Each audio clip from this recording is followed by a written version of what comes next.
Hi everyone, and welcome again to my audio-visual channel. My name is Gabriela Handal. I am a draftsman and the host of the show, A Conversation About Art. During each episode, I look for the meaning of art and beauty through conversations with colleagues in different artistic fields. Today, I bring you episode 88, and I will have this conversation with artist Judy Kepes, or Kepes, I don't know how you pronounce that. If you'd like to support my channel, liking, leaving a comment, and sharing this video is incredibly helpful, and so is subscribing. These three are immediate and have no additional cost to you. They are free.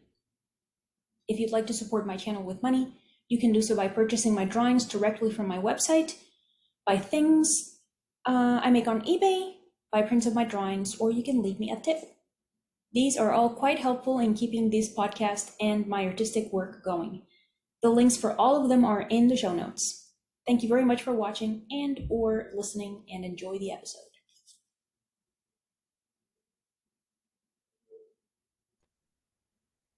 Okay, Judy Kepes, or Kepes, you have to tell me how to pronounce that. Welcome to my podcast. It's Kepes, Hungarian. Kepes. Oh, okay. Yes, thank you. Kepes.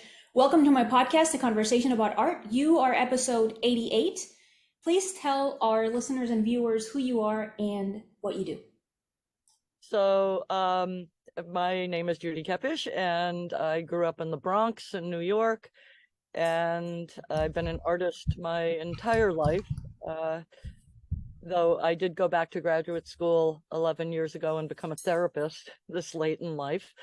But art was, my mom was 40 and adopted me as a single mother, kind of a gray, they call them gray adoptions, because, you know, in 1955, nobody gave a baby to a single woman, and especially not a 40-year-old single woman.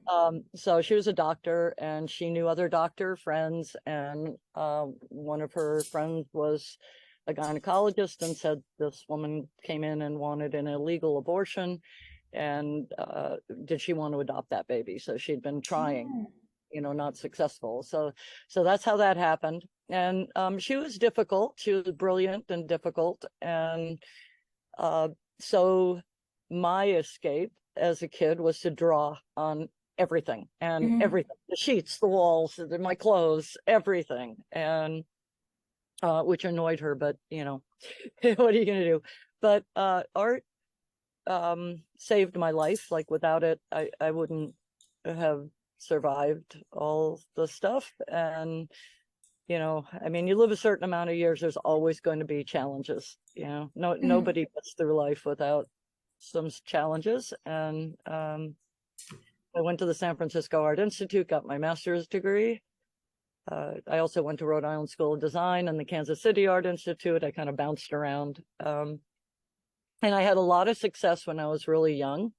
A bunch of famous people in San Francisco kind of took me under their wing, and I became a horrible heroin addict. Oh no!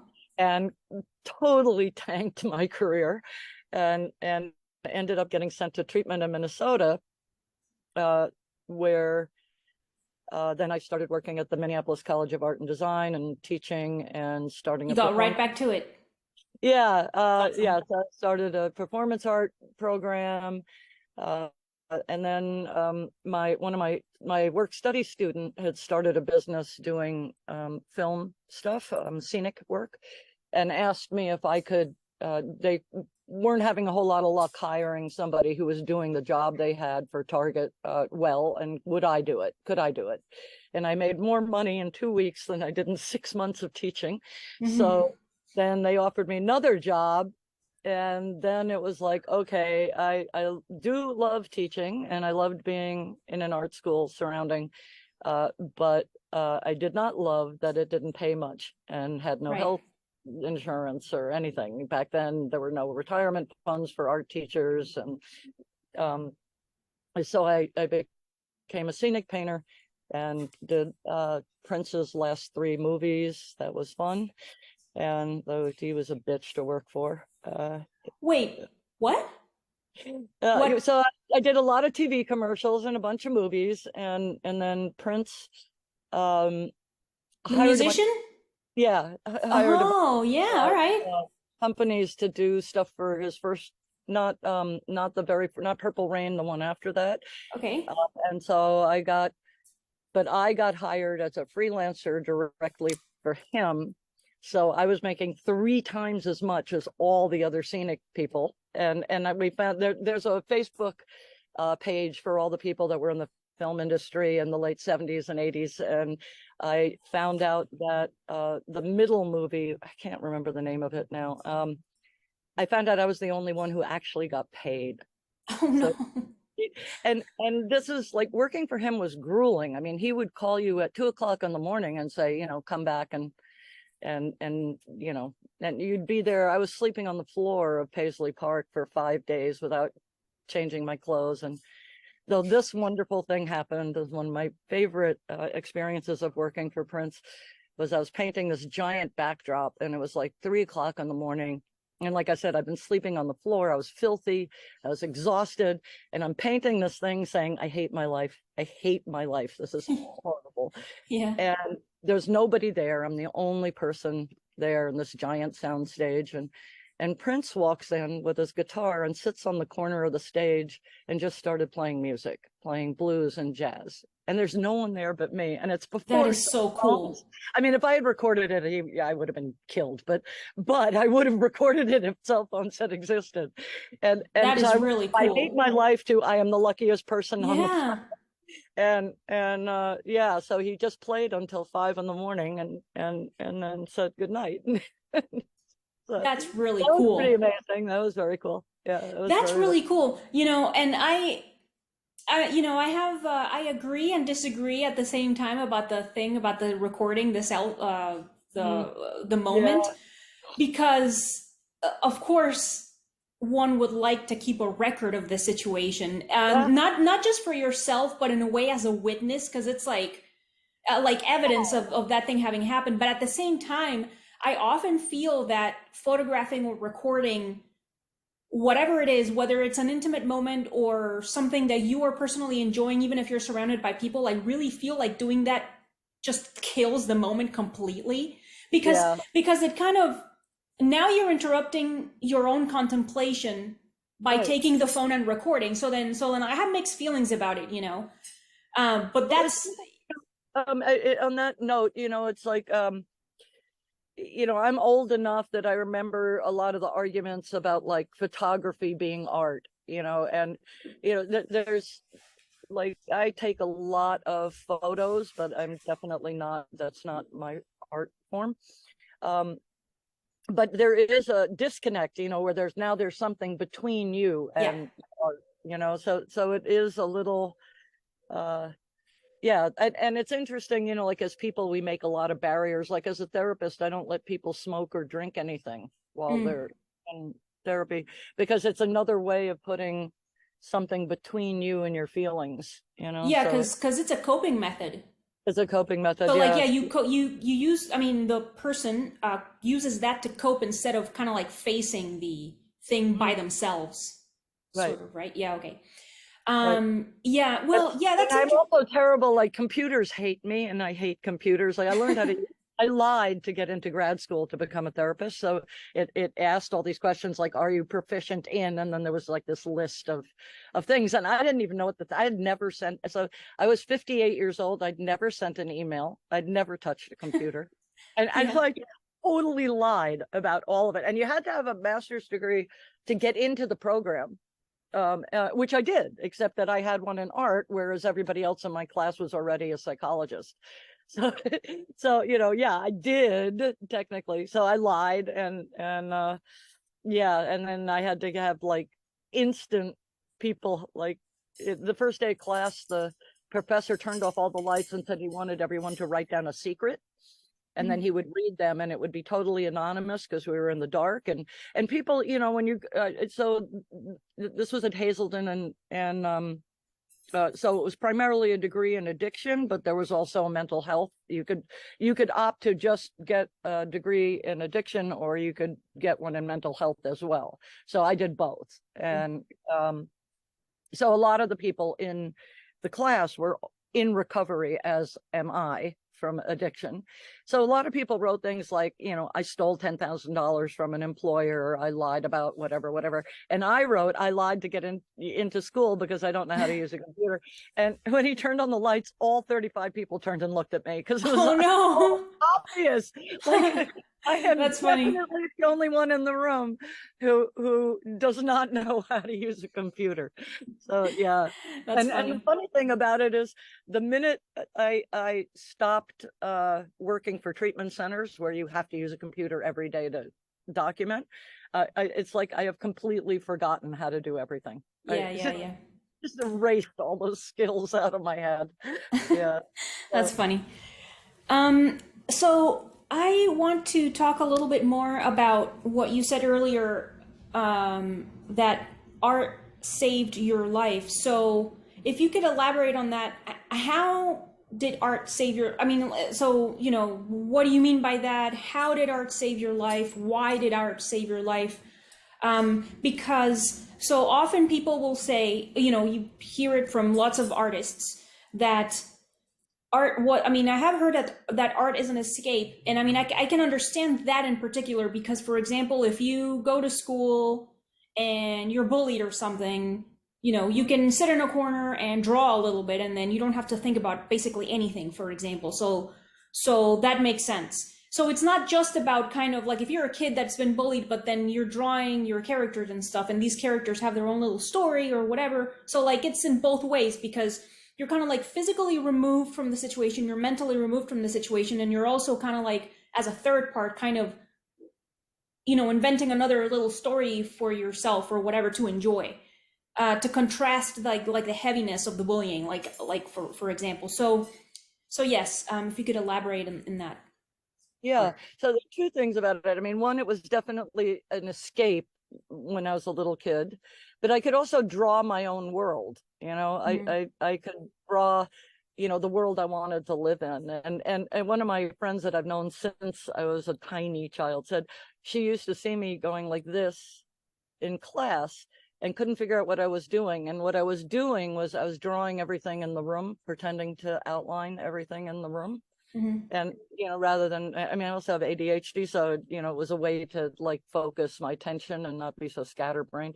So it's, making your own world and an escape, but it's also, as I got older, and I have a pretty strict meditation practice now, people talk a lot about mindfulness now, but it was also a way to be super mindful of the details, and that you walk out your door and the sun is hitting a rose by your door in just a certain way, and it glows this beautiful red, and there are shadows, and so having done that, been an observer, so not just an observer, but active in the observation, so active observation, it made me very mindful of all sorts of little things in my life that had value, as opposed to like falling into a pit of despair.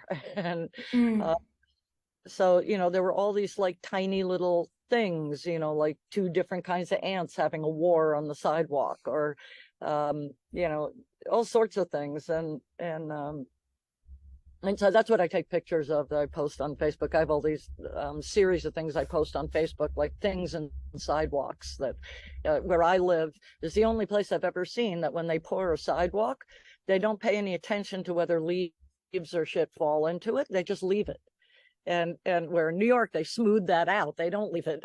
And so you see these like ghost images of leaves and flowers and sticks, and they're really beautiful, and they look like Japanese ink drawings, and so it's sort of become a habit of living, I guess maybe you'd say, just being really mindful of these little things and how beautiful they are and that they matter, and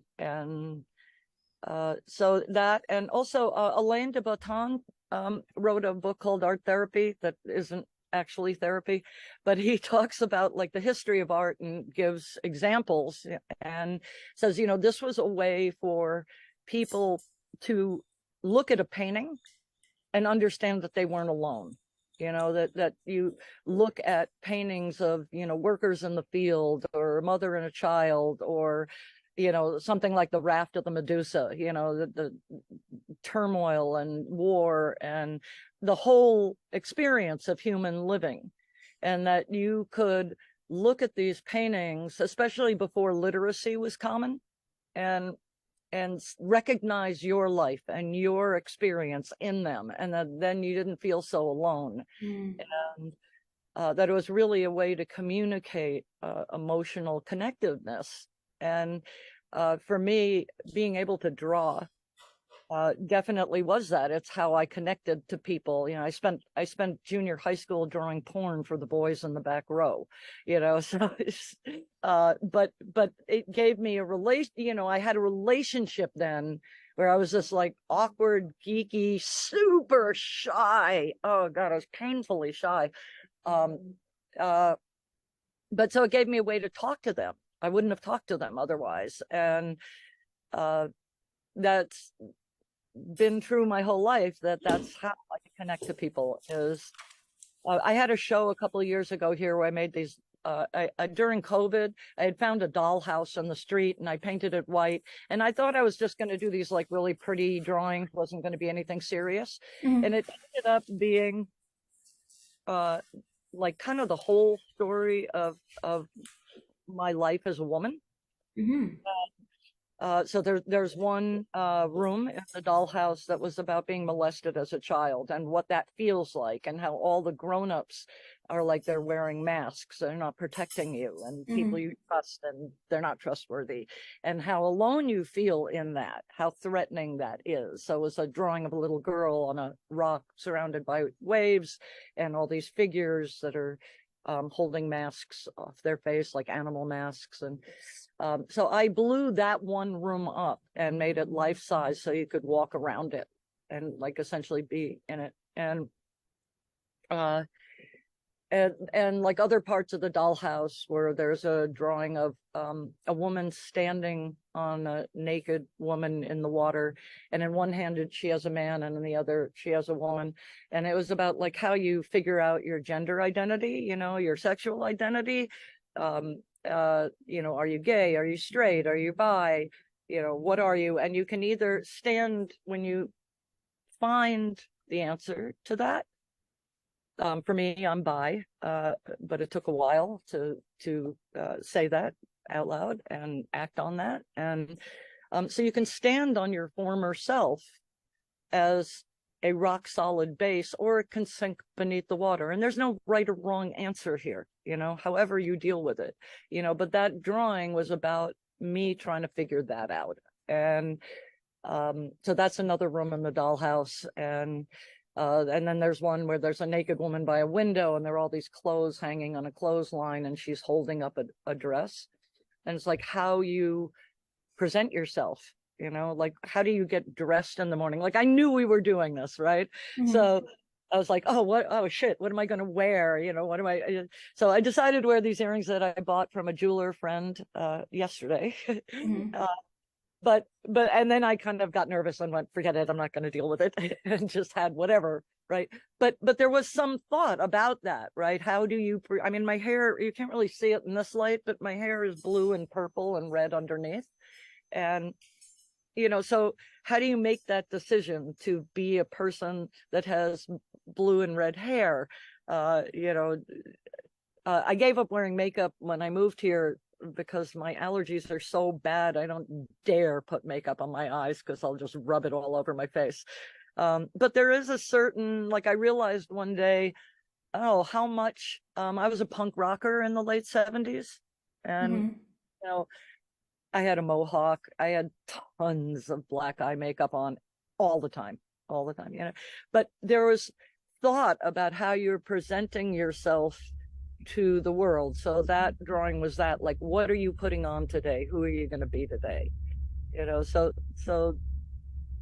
that became a thing. But when I was installing that show, it was 1 o'clock in the morning, and that show happened to be in an area of Long Beach that's very commercial.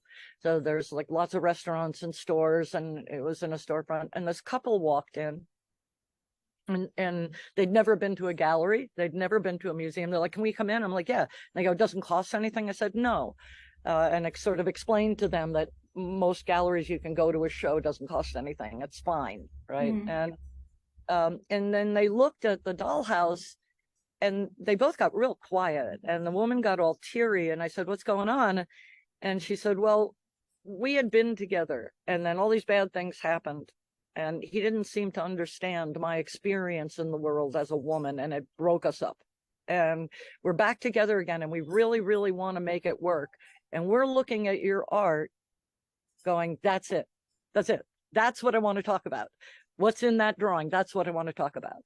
And so the guy starts talking, and they ended up staying for about 2 hours and crying. I mean, they're also, you know, I'm a therapist, right? Which they didn't know. So it was sort of free therapy all of a sudden. And, but that connection is the best part of making art, right? That these two people who don't look at art, don't go to galleries, don't go to museums, came in and had this incredible life-affirming experience and could talk about their feelings because of what they're looking at, right? So it's something they had trouble with. And to me, that's like, that's what you hope for, right? That you make art and you hope that it's going to touch someone in a way that's going to matter, right? And to me, that was the best thing about making art, is when you connect to people like that. And it's really funny because like a few years ago, an artist friend of mine said, oh, all your work is about female empowerment and is narrative. And I was like, what? It is? No, it's not. And I went through my Instagram and looked at all my posts, and I went, oh my God, it is. That is what it is. Oh shit. You know, but it wasn't like I wasn't consciously doing that. I was just drawing things that appeared and wanted to be in this world, and so I was drawing them. And but the other thing that's interesting about that we're doing this today is I got bursitis in my shoulder, and I haven't been allowed to draw for 3 months. And that really sucks. Oh my God, it sucks so much. It hurts so much. It's horrible. But it was also challenging in a way that I did not anticipate. And I mean, I'm 68 years old and I've literally been drawing since I was a year old, right? So nothing ever stopped me from drawing, not heroin addiction, not poverty, nothing, not having kids, nothing. And now I can't draw. And my first experience was, oh my God, this is fucking boring. What do people do with their time that don't play music or write or make art? What do they do? Like, what do you do with all these hours? Oh my God. Like, I can't just watch TV. I always draw when I watch TV. Well, okay, I can't do that. So that was the first thing, was, wow, this is really, really boring. But the next thing was, it got really depressing. And I'm like, okay, why am I depressed? Like, I know this is temporary. I know physical therapy. I mean, I'm really grateful. A lot of my friends my age have horrible diseases or arthritis or, you know, things that prevent them from making art. And I know this is temporary, so, you know, don't freak out completely, but I was freaking out completely. And I realized that I had started to like define my self-worth by my ability to make art and how people react to it. And things like Instagram and Facebook make that worse, right? Because they're designed to make you addicted to the likes, right? I mean, they were designed by studying neuroscience and how do we design this so that people actually get addicted to clicking like and to seeing likes come back, right? And, you know, as an artist, there's always the question of, do you have an audience? Right? How do you get your work shown? How do you get it in a gallery? How do you get people to see it? Right? That's a thing. But before the internet and all that, there wasn't this instantaneous rush of, oh, 100 people liked it, you know, 50 people commented. Right? We get that instantaneously now. And like I said, it's designed by neuroscience to be addictive. So suddenly it's like, okay, I'm not posting. I'm not getting that feedback every 3 hours or whatever. And that's disturbing. And it's disturbing how much it's bothering me, right? That's disturbing. And then it's like, okay, and how I define my self-worth. It's like, so am I internally saying that if for some reason I couldn't make art anymore, that I'm worthless? Like, my logical voice says, of course not. Of course not. You're a valuable human being. I do a lot of service work. I see people who don't have insurance for free as a therapist. I know that has value whether or not I can make art, right? Mm-hmm. But making art has been the core of my existence for so long that without it, I have trouble having equanimity. Yeah, I have trouble having equanimity. So it's and yes, I can still take pictures, and I do, and I post them on Facebook, so but photography for me personally has never felt like the core of my art making. It's sort of very quick. It's a tool. Yeah, it's a tool, and it's just like sort of, oh, look what I saw today. It's not at the core of my being. It's not, it's not the same as making sculptures and making drawings, making paintings. It's not the same. And so it doesn't fulfill that need for me. And so it's been interesting. It's an interesting thing. It's like, if you're an artist, who are you if you're not making art? Yeah, I don't know the answer to that yet. Yeah, I was thinking that the value that you place on the production of art is similar to the value that I place on money, being able to make money. Because I feel like if it was my case that I was injured or something, that I don't know, I would figure something out to make work, to make drawings or whatever, or something else. I don't know, something, because I like to make other stuff too. But I have always placed an inordinate amount of value in money because I like money and I want money. But and you live in this society, so yes, that's the benchmark, right? Yeah. I mean, sure, Ben, and but also, like, in whether I can make money or not, making me valuable. So I'm trying to change that, because I've been for I don't know how long now. I think since the pandemic was declared, the lockdowns and everything. I'm a stay-at-home wife now, and I am so enjoying it. And Cool. it is extremely fulfilling and satisfying, and it makes me incredibly happy to take care of my husband, to make food for us and clean and do our laundry, this type of stuff. And not only did I not think that I could ever enjoy that, but just how I don't know, I don't want to do anything else. Like, I don't want to go work. I don't want to have a job, Right. like a real job, quote unquote. Because at the same time, I can just also be home and draw, Right. But at the same time, there's like it's like that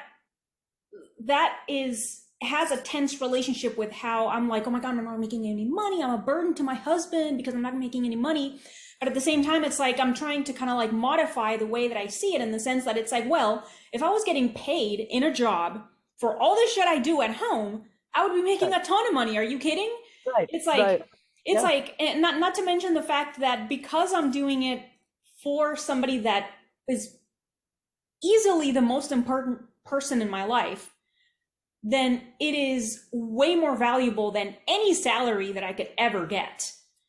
So that not only is that much more valuable, money doesn't have that value. It's like way above that value. But then it's also like, it is helpful for him in the sense that it's, if he has to be working all the time, it's like, oh, I bring him food, so he doesn't have to go get food. He doesn't have to stop working to go get the food and this type of stuff, Yeah, so it's like, so being able to kind of slowly, slowly, it's not immediate, it takes a while, And then remembering that it's like, I can make drawings anyway, and I have the podcast, and it's like all of those things at some point are gonna bring in some kind of money, and then that's fine. Whenever it happens, that'll be great. But then I'm not losing my shit over like, oh my God, I have to make some money because otherwise I'm just a burden. And it's like slowly changing it by remembering those other things. Not to mention that my husband is incredibly appreciative of the work that I do. It's really awesome. Okay, so Mrs. Well, I get Kepesh. that. When my second daughter was born, she's on the spectrum and she didn't do well in daycare. And my pediatrician said, if you Yeah, can afford daycare is supposed to be really bad for children, yeah, actually, some children in general. it depends on the daycare too. But yeah, my mother always used to say to me, only stupid women stay home with their children. So that's how I grew up with that Not message. helpful. Now I have this kid who really doesn't do well. And my pediatrician saying, hey, if you can afford to stay home, stay home. Yeah. And so I did. And exactly what you're talking about, like I discovered that I really liked making food for dinner, and is the house reasonably in order, and doing the laundry, and like you said, all of those things. And there are countries in the world, I think Sweden, right, who pays women to stay home when they have a child. And that, I think, the kind of society that we live in, that is a marker, a public marker of success. So I mean, it's sort of the same with art too, though. If you're making art and you're not selling any of it, or you're not getting a gallery show, right? You start to question your worth, right? We're skewed by how the society we live in, and so it becomes this internal battle. And Buddhists would say, everything you do, there are lots and lots of temples in Thailand where the monks don't get in meditation because they believe every action you do is a meditation. So like you having great enjoyment out of that, they would say, yes, that's it, exactly. Be mindful of this activity, how that feels, and that really matters. That we don't live in a society that values that, doesn't give us that token, that dollar bill, that token, or even, you go somewhere. One of my friends said they do some job they hate, and they said, you go out to like a cocktail party or something, and oh, what do you do for a living? They don't want to answer that because they don't think that it's going to have value in the eyes of who they're talking to. So you end up having all this suffering, internal suffering, because you're having these debates of, I'm doing something I love, I'm taking care of my household, I'm taking, that's your job, X amount of hours, that's your job. Your husband's job is to do something else. Both fulfills a need. It's both really necessary. But culturally and in the big part of the world, you're not getting the respect and acclaim that he's getting because he's bringing home the money, and it's not fair. It's not right. It's not fair. It's fucked up. But okay. So, Mrs. Tepesh, what is art in your opinion? I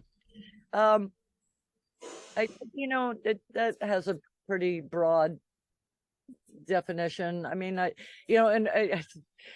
because I've just been involved in this big argument about Damon Hirst, who I think is just a hack, and that he has a show up at Gagosian right now, and it's like, oh God, this hack, like, is that art? Is the spin art stuff he's making, is that art? My inner voice says no.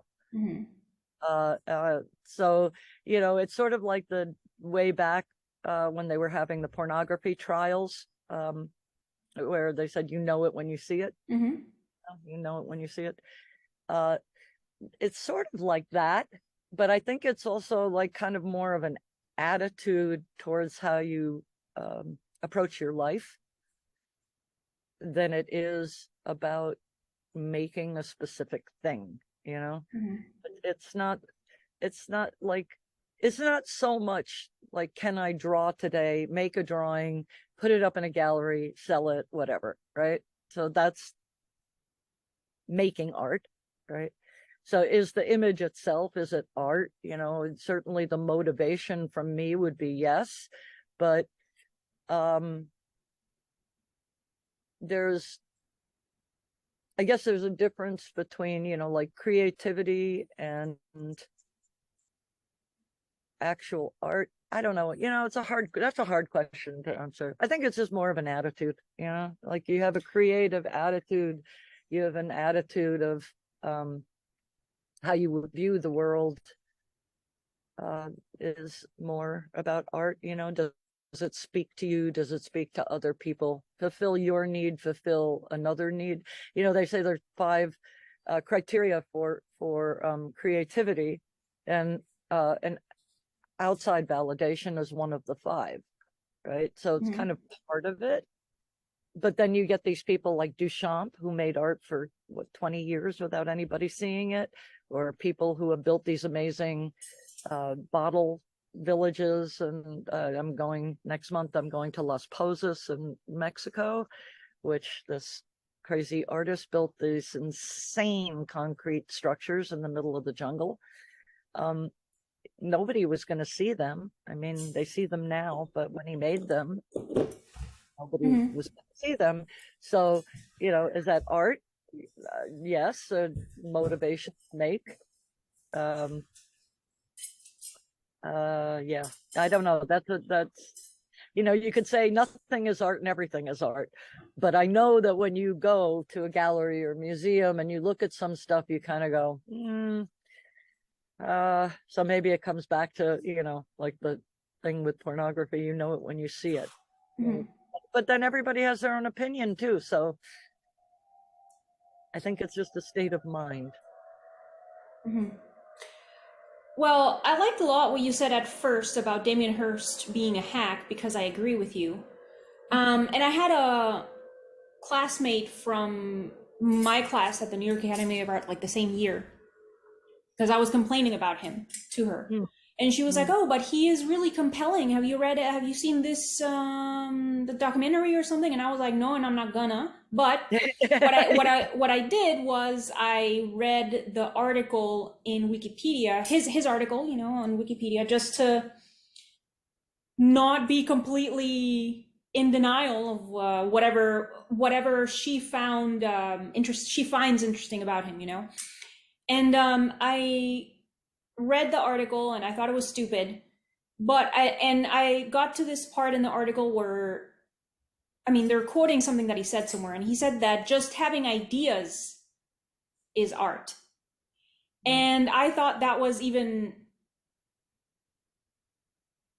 I mean, I guess I think it's contrasting.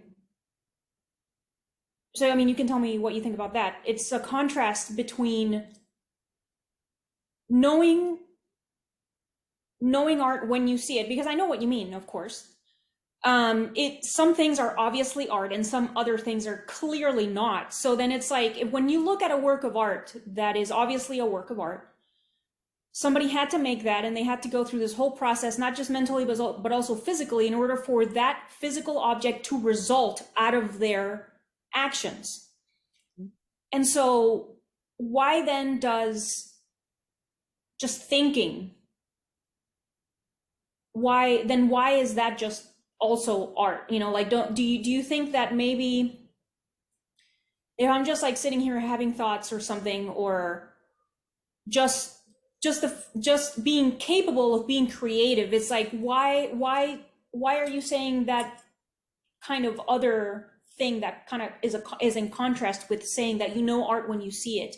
It's like, why do you think that's also part of what you think is art?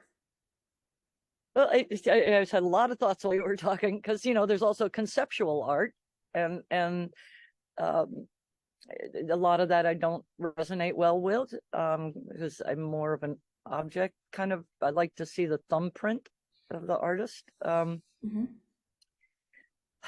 So there's that. You know, I maybe like the word art just has too broad a definition, perhaps, and or I guess, wait, I'm sorry for interrupting you, but I want to kind of like add more to the question, I guess, or kind of maybe like change the question because I feel like it was vague. mm, Because if you because of I guess because I think it's interesting that you said it's an attitude or like a way of living, and I guess I don't actually understand what that means.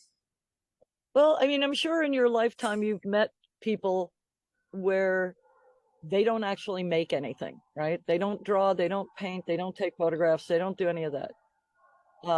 But they're art adjacent, like they go to galleries, they talk about art, their friends are artists.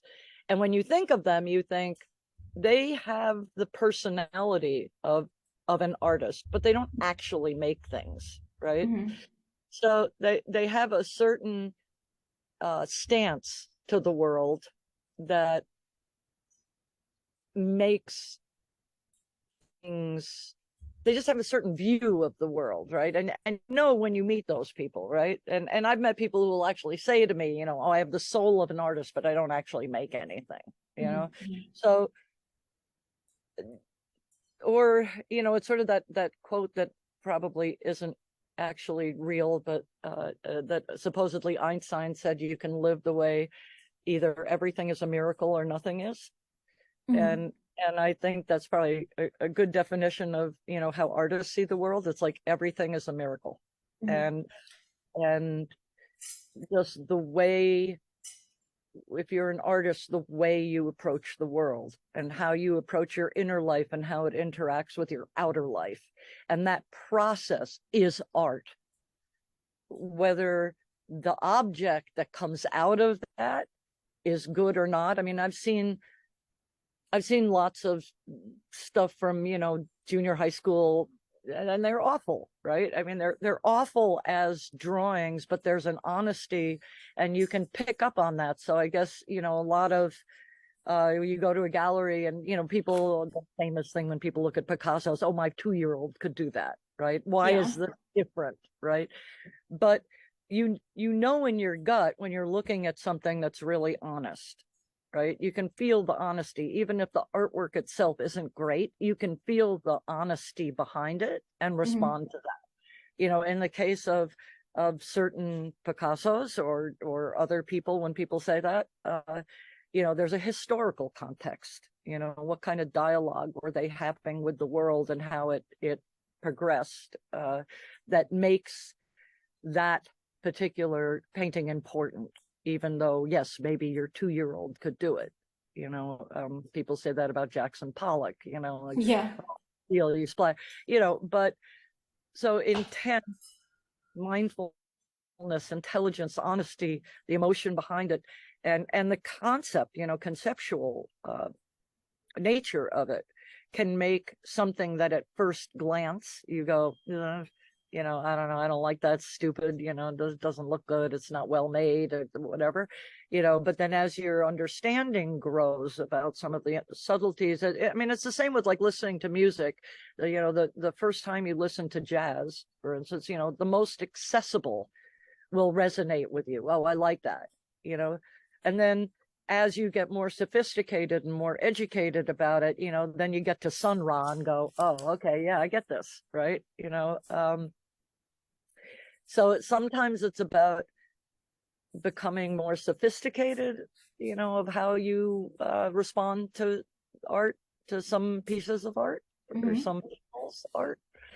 But I do think that artists approach living and how they question themselves and the worlds around them and how that translates into whatever work they do. Like people will say, oh, functional pottery, that's craft, that's not art. But that isn't really true. Mm-hmm. I mean, first of all, I have a degree in ceramics, so I don't know how to throw. I hand build, but I've been around lots and lots of potters. And, so you have thousands of years of history in every hand thrown thing, you have the mark, person's thrown 200 coffee cups before they got one that was, well balanced, right size handle, right size Mm-hmm. body, right clay, so that intention, even though it's repetitive, they threw 50 that look just like this because they're functional potter, you know. That's still art. And the fact that they made an object that people will actually use every day becomes part of the fabric of their life, right? So I think art becomes part of the fabric of our life. And it's certainly true for me. I mean, like I said, not being able to draw for 3 months has ripped the fabric of my life to make me ask some questions. But I think art does become, in the best possible way, the fabric of our life, and have you see beauty where maybe you're having a dark day or a dark month or a dark year, or, you know, yeah, I just think it, you know, it comes down to how you communicate internally with yourself and how you communicate with the world outside yourself, and what effect you're having, what kind of dialogue you're having with the people around you, and it also it makes the unseen seen, you know. Yeah, I have a friend who's working on a piece about pollution on the LA River and making sculptures out of the garbage that's found there, and monitoring the air pollution levels as she walks through, you know. And it's super interesting because it's like you walk by all that stuff, you don't even see it, you know. And emotions, you know, you have them, but human beings tend to, you know, shove them on the back burner. You're not really seeing, right? You know, so art, a lot of the time, it brings the unseen into the scene, you know. I sort of a tangent of this. I was taking pictures with a macro lens on my iPhone of the inside of a flower, and it was like magnified, like, I don't know, 1,000 times, right? So, and all of a sudden, this spider came out from behind the pistils and ran at me. Oh my and God. I totally freaked out. How bad? It must have looked huge. And I started screaming. I threw my phone in the air and I fell over backwards onto my ass. And I'm like, ah, God. And then I realized that because what I was looking through, this spider was not even as big as a grain of sand. It was tiny, but because I'm looking through this huge lens, right, it looked giant when it was running, you know. So in a way, that's a good metaphor for art. It's like, I wouldn't even been able to see that spider without that macro lens. Like, it would have been invisible to me. And the whole sense of big and little, and it came at me and I was terrified. I had all these emotions. And then it's like, oh, wait, but it's like not even the size of a grain of sand. So also to make a bigger is not better kind of joke. But anyway, you know, it's, you know, how do we bring what's unseen to be seen? You know, I think artists do that. I think that's partially our role. Sure. In life is to do that. Okay. Okay. All right. So, Mrs. Tepesh, what is beauty in your opinion? Oh, that's harder. That's almost harder than what is art. I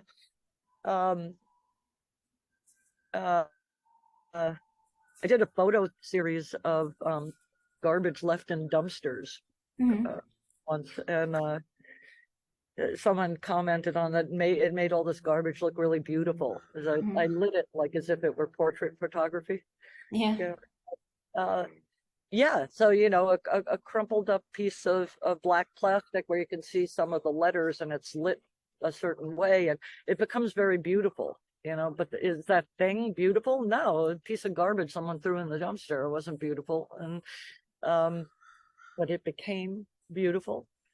You know, or just like, you know, you meet a guy, he's not particularly good looking, but he's really funny and charming, and suddenly he becomes good looking because, you know, so lots of things can be not beautiful. It depends on how we're looking at them.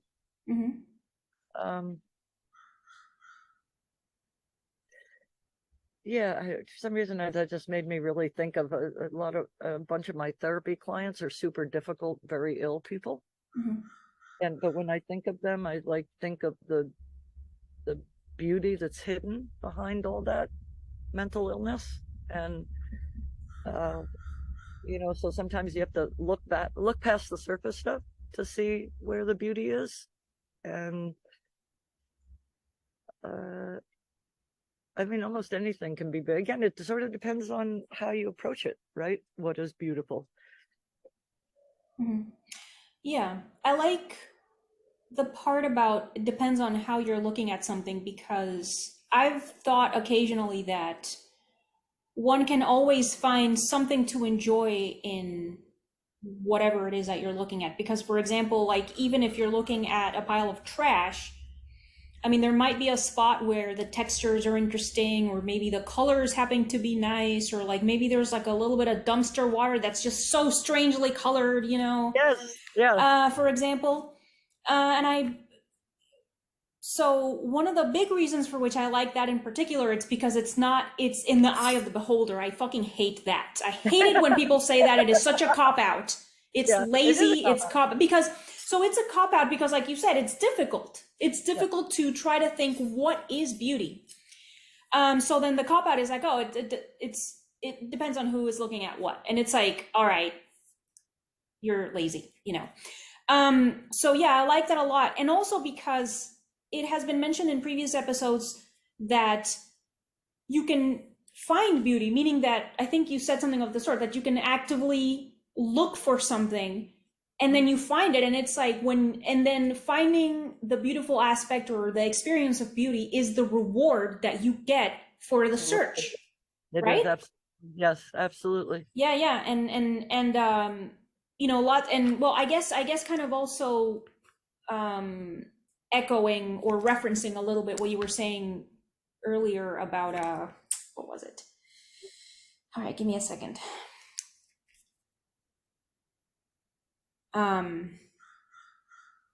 Like that mindfulness, because that's also, this, instead of taking things for granted, like for example, you're surrounded by this beautiful greenery.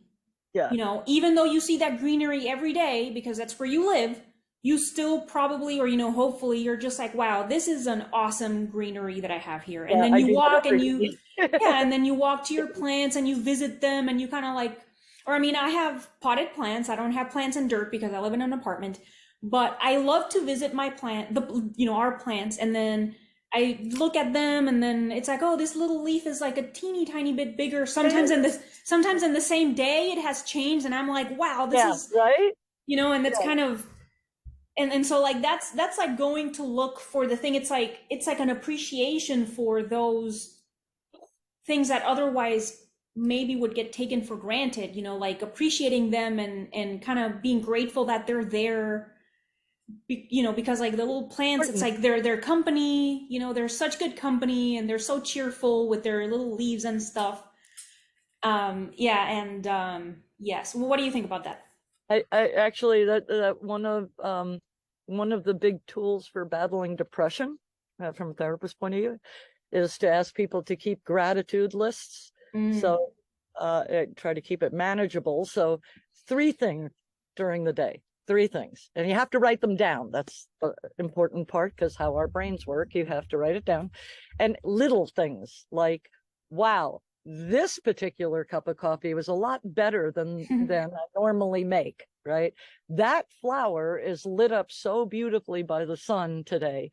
Or you get home from work and you discover your favorite TV shows on and you forgot all about it, and you're like, and you sit down on the couch, you have that moment of ease. That, right? So little tiny things, and write down 3 of them a day. And at the end of the week, obviously people that are coming to me for therapy, it's like they're really struggling, right? So, but anybody can do this, right? At the end of the week, you go, how was your week? Oh, it really sucked. My boss is horrible. I'm exhausted. I don't feel well. I don't have any money, like all the things that are making you have burdens, right?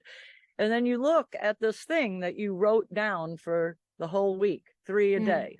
And you're like, oh, wait, it wasn't all black hole. And the reason you have to write it down, because human beings, if you don't write it down, we're born leaning to the negative. That's just how we evolved. We lean to the negative. So you have to work really hard to lean to the positive.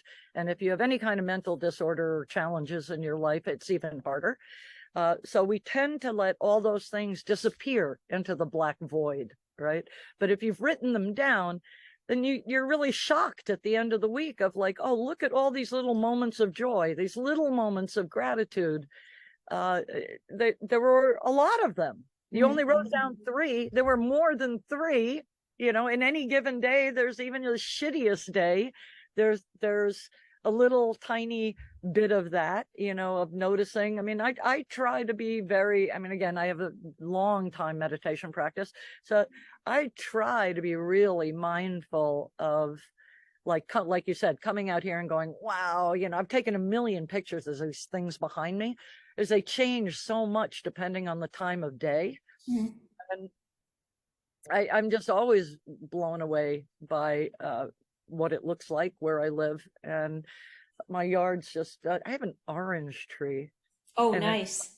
I have an orange tree and an avocado tree and passion fruit. Nice. And pomegranate. I mean, I'm from the East Coast, you know, I'm from the Bronx. Nobody has a pomegranate tree in their yard. So I'm still at that stage of, wow, you got to be kidding me, you know. Yeah, like, yeah. my daughter one day was sitting in the yard with me and she goes, I really, really wish we had some orange juice. And I said, really? You really wish that? She goes, yeah. I said, you are literally staring at an orange tree. You can go pick a bunch of oranges right now and eat and have orange juice. And she was like, oh yeah. Oh shit, yeah, I can do that. And she went and did that, you know. And so it's just still very mind-blowing to me that I live in the Garden of Eden. You know, it's pretty amazing. But Okay. Yeah, the one bad thing about it gives me constant allergy attacks, like my nose is always stuffed up. But yes, having that mindfulness, and like you saying, you know, doing the household chores. I mean, Buddhist monks will talk about that, like making washing the dishes a meditation. You know, young monks are often assigned to clean the floors and the walls, and they bitch. You know, like I come to a, you know, especially if they're American and they're going to a sangha to learn meditation. You know, like, oh, I didn't come here to wash the floor. You know, well, wash the floor, you know, and over a period of time, doing it every day, getting that whole feeling of aversion. I don't want to wash the floor, you know, all those feelings about washing the floor. I'm better than this. I shouldn't be washing the floor. I'm not what my job, not whatever, right? You have this huge internal storm about it. You do it every day. And then there comes acceptance, and then there becomes a certain joy, and then there becomes a lot of joy, right? Yeah. You're, you know, creating this clean environment for the people, and it's your effort that made that happen. And the physicalness of it, repetitiveness of it, you know, that getting joy from that. So yeah, those things. Okay. Yeah, I like that a lot. And all of that is art. All of that is art, and all of that is beauty. There. Okay, so I like that a lot, the part about the repetitiveness and finding the joy and appreciating the result of those actions. Quite like that a lot as the end of the conversation, Mrs. Kepes, because we have broken the 55-minute mark today. So why don't you tell our listeners and viewers, you know, you want to add anything? What are you up to lately? What projects do you have coming up? Is there anything you want to plug or something?